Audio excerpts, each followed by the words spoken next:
안녕하세요. "어떤 일로 연락 주셨을까요?"에 대한 번역 등록 가사법 형사법 전문 변호사 지재훈 변호사입니다.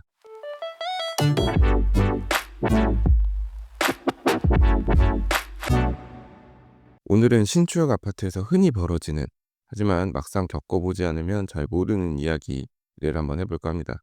신축 아파트에 입주를 하면 처음에는 사업 주체, 시행사를 말하는데 재건축, 재개발 단지 같은 경우는 조합이 되겠죠. 그 조합에서 아파트 관리를 맡습니다. 그 이유는 아파트 입주자 대표회의 구성이 안 됐기 때문이죠. 공동주택관리법에 입주자 대표회의가 구성되기 전까지는 사업 주체가 관리 주체다라고 정하고 있기도 합니다. 이제 이 기간을 의무 관리 기간이라고 얘기를 하는데요. 통상 이 기간이 한 6개월 정도 됩니다. 길게는 이제 1년 정도까지 걸릴 수 있고, 입주 상황에 따라서 조금 달라지게 되는데, 근데 문제는 이 의무 관리 기간 동안 주택 관리 업체를 선정하는 기준에 대한 명시적인 규정이 없다는 점입니다. 참 신기한 법이에요, 공동주택 관리법은. 당연히 규정이 있어야 될 것 같은 부분에 있어서 규정이 비어 있어요, 이렇게.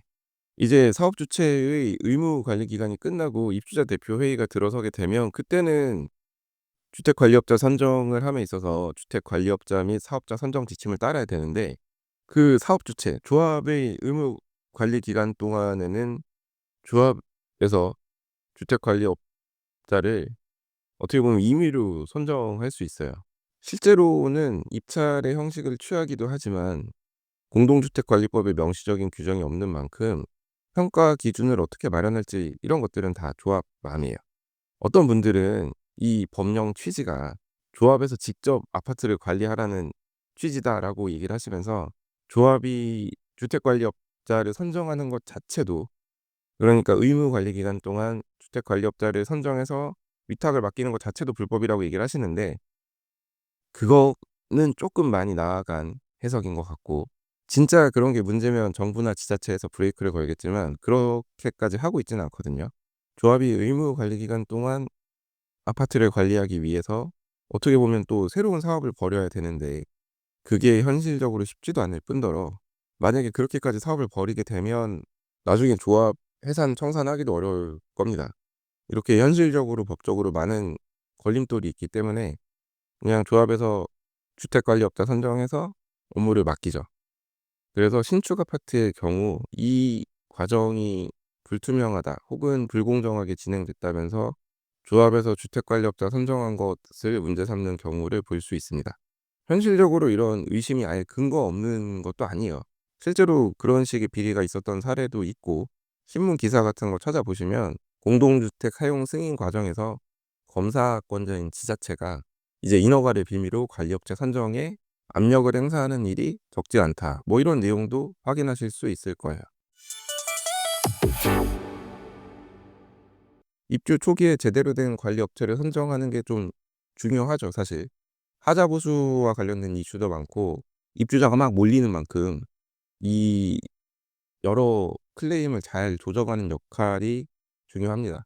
거기에 더해서 커뮤니티 시설 같은 게 있으면 그것도 오픈을 해야 되고 관리를 해야 되고, 신경 쓸 게 사실 한두 가지가 아니죠. 근데 이런 상황에서 역량이 부족한 업체가 선정이 되면 그 피해는 고스란히 입주자들에게 돌아가죠. 그런데 인제 여기서 한 가지 재밌는 건, 청소나 경비 용역 업체 선정할 때는 의무 관리 기간에 있다고 하더라도 결국 사업자 선정 지침을 따라야 되거든요. 이거를 제대로 하지 않으면 과태료를 맞아요. 그래서 해먹고 싶어도 해먹을 수 있는데 한계가 있습니다. 일반적으로 주택관리업자가 정말 해먹고자 마음을 먹는다면, 모든 분이 그렇다는 건 아니니까 오해하지 마시고, 아무튼 제대로 해먹으려고 한다면 청소 경비 업체까지 다 자기가 원하는 업체를 선정을 해야 돼요. 그 이유는 일단은 의무 관리 기간 동안 원칙적으로 사업 주체인 조합이 관리 주체이기도 하거든요. 그렇기 때문에 별도의 위탁 관리 수수료를 받기가 어려운 구조에 있습니다. 실제로 고지서를 확인해 보시면 부과가 안 되고 있을 거예요. 그냥 일반 관리비만 부과되고 있을 가능성이 높은데, 근데 일반 관리비 같은 경우는 투명하게 관리하지 않으면 나중에 문제가 될 소지가 너무나 명백하기 때문에 장난치는 데도 한계가 있죠. 그래서 결국 남겨 먹으려고 하면 다른 곳에서 남겨 먹어야 되는데, 남겨 먹으려고 한다면요. 근데 청소나 용역업체 같은 경우는 사업자 선정 지침을 따르도록 되어 있기 때문에 이것도 장난치기가 쉽지 않습니다. 그런데 인제 여러분 관리비 고지서 보시면 아시겠지만 세대당 부담하는 위탁 관리 수수료가 1,000원이 안 돼요. 보통 한 700 원에서 800원 선? 뭐 단지가 크면 그것도 금액이 좀 되겠지만 예를 들어서 세대당 800원 잡고 한 1,500 세대라고 하면 위탁 관리 수수료는 120만 원밖에 안 되거든요. 근데 그 120만 원의 이익을 얻겠다고 다들 경쟁적으로 입찰을 하는데 여기까지만 제가 얘기할게요. 이거는 좀 조심스러운 부분이라. 근데 한 가지 말씀드릴 수 있는 건 이런 구조가 정상적이진 않은 것 같아요. 자, 지금까지 내용을 정리를 해 보자면 조합에서 주택관리업자는 마음대로 선정을 할 수 있지만 경비나 청소 용역 업체는 마음대로 선정을 못 해요. 이런 상황에서 만약 해 먹고 싶어도 대놓고 해 먹으면 티가 나고 형법상 문제가 될 소지가 명백하기 때문에 정말 티가 나게 대놓고 바보같이 해 먹는 경우는 많이 없습니다. 게다가 조합 쪽에는 이미 변호사가 붙어 있는 걸요. 그 변호사가 코치를 받아서 적당히 하죠. 그런데 어느 정도 입주를 마치고 이제 동대표 선거철이 다가오면 아파트가 시끌시끌해집니다. 미친 관리비를 때려잡겠다. 조합이 하는 일련의 행위가 위법하다. 이런저런 선정 과정에 있어서 문제가 있다. 내가 동대표가 되면 이런 비리를 다 척결하겠다. 아, 이런 말 들으면 처음엔 통쾌하고 속 시원하게 들리죠.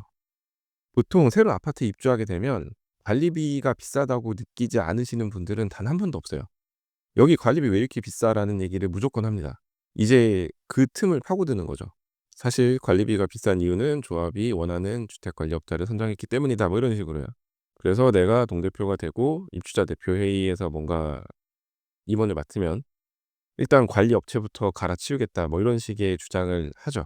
그래서 당선이 되는 경우가 많죠. 그래서 그에 따른 분쟁이 또 상당히 많죠. 자, 누군가가 이제 조합에서 일을 잘못했다고 지적을 하면서 동대표에 당선이 됩니다. 그러면 조합에서 일 처리 잘못했다고 지적을 해서 당선이 됐으니까 조합이 잘못한 일들을 돌려놔야겠죠. 그중에 제일 큰 게 바로 주택관리업자. 이때 법을 일반인 분들은 잘 모르니까 여러 가지 주장을 하죠. 조합 마음대로 주택관리업자 선정을 했다. 근데 이제 그거는 법적으로 문제가 되기 어렵다는 사실 제가 말씀을 드렸지만 근데 일반인 분들은 모르시니까. 그래서 "제대로 된 주택관리업자 선정하지 못한 게 이 비싼 관리비의 시작이다."라는 얘기를 하면서 주택관리업자부터 교체를 하려고 합니다.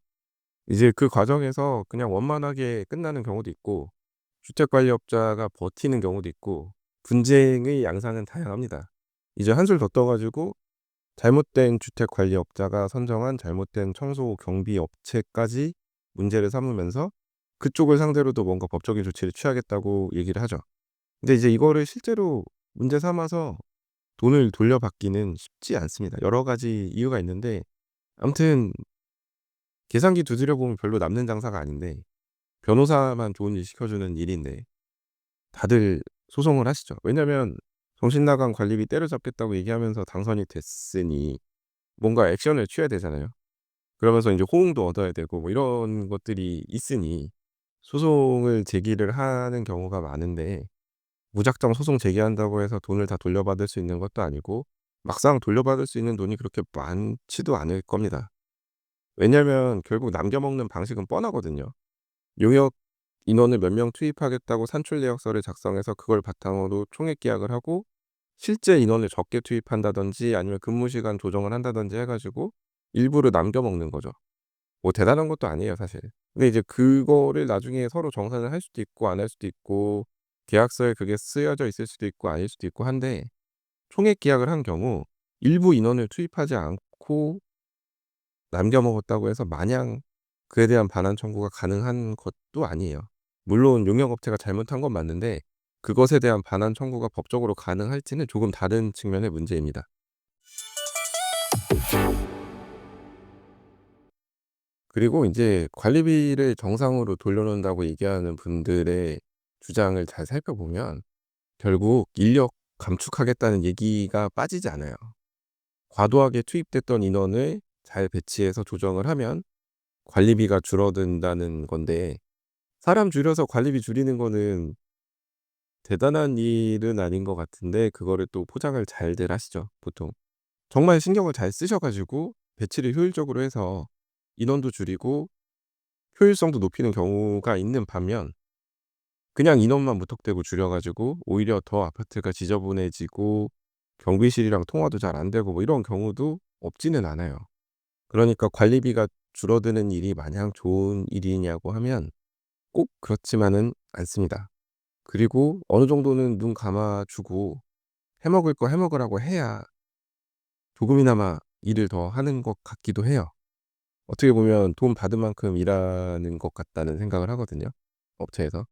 그러니까 업체도 남겨 먹을 게 있어야 좀 더 신경을 쓰고 어떻게 보면 구린 게 있으면 더 하는 척이라도 하는데, 물론 남겨 먹으면서 일도 안 하는 업체는 최악이고 그 업체는 내보내고 법적인 조치를 취하고 다 해야겠죠. 근데 이제 "좋은 게 좋은 거다."라고 하면서 어떻게 잘 하는 업체가 있다면 '무작정 그 업체를 몰아낼 것은 아니지 않나.'라는 생각도 가끔 합니다. 그렇게 해야 제대로 좀 굴러가는 게 아닐까 싶고요. 저도 법, 원칙 이런 거 되게 좋아하는 사람인데 이제 좀 어른이 됐는지 또 어떤 부분에 있어서는 다른 생각을 할 때가 있습니다. 어디까지나 법적인 문제가 발생하지 않는 선에서의 얘기인데 그거는 이제 각자의 판단에 맡기도록 할게요.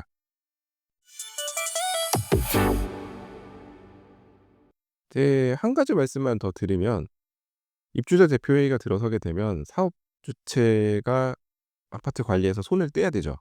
그러면 사업 주체가 선정한 그 관리 업체에도 제가 아까 말씀드린 것처럼 미친 관리비 때려잡자고 과격한 주장을 하시는 분들이 동대표에 당선되는 요즘의 추세대로라면 계약이 끊기겠죠. 입대위에서 계약을 승계하지 않겠다고 주장할 가능성이 높죠. 이제 그렇게 되면 어떻게든 입주자 대표회의 구성을 늦추고 의무 관리 기간을 길게 가져가려고 하는데, 좀 치사한 방법으로 질질 끄는 경우가 없지는 않아요. 근데 그걸 가지고 무작정 입주민들에게 손해를 발생시켰다라고 볼 수 있을지는 또 다른 문제입니다.